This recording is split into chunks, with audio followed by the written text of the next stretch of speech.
சொல்கின்றதாக தாவீது பாடின ஆரோகண சங்கீதம் 122வது சங்கீதம் 1 முதல் கடைசி வரை வாசிக்க கேட்போம். கர்த்தருடைய ஆலயத்திற்கு போவார்கள் என்று எனக்கு அவர்கள் சொன்னபோது மகிழ்ச்சியாயிருந்தேன். எருசலேமே, உன் வாசல்களில் எங்கள் கால்கள் நீட்காலாயிற்று, நிற்கலாயிற்று. எருசலேம்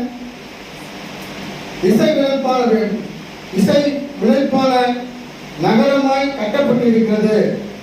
அங்கே இஸ்ரவேலுக்கு சாட்சியாக கர்த்தருடைய ஜனங்களாகிய கோத்திரங்கள் கர்த்தரின் நாமத்தை ஸ்தோத்திரிப்பதற்கு போகும். அங்கே தாவீதின் வம்சத்தாருடைய சிங்காசனங்களாகிய நியாயஸ்தானங்கள் வைக்கப்பட்டிருக்கிறது. எருசலேமின் சமாதானத்துக்காக வேண்டிக் கொள்ளுங்கள். உன்னை நேசிக்கிறவர்கள் சுகித்திருப்பார்களாக. உன் அலங்கத்துக்குள்ளே சமாதானமும் உன் அரண்மனைக்குள்ளே சுகமும் இருப்பதாக. என் சகோதரர் நிமித்தமும் என் சிநேகிதர் நிமித்தமும் உன்னில் சமாதானம் இருப்பதாக என்பேன். எங்கள் தேவனாகிய கர்த்தரின் ஆலயத்தின் நிமித்தம் உனக்கு நன்மை உண்டாக தேடுவேன் என்றார் என்பதே. அல்லேலூயா, அல்லேலூயா.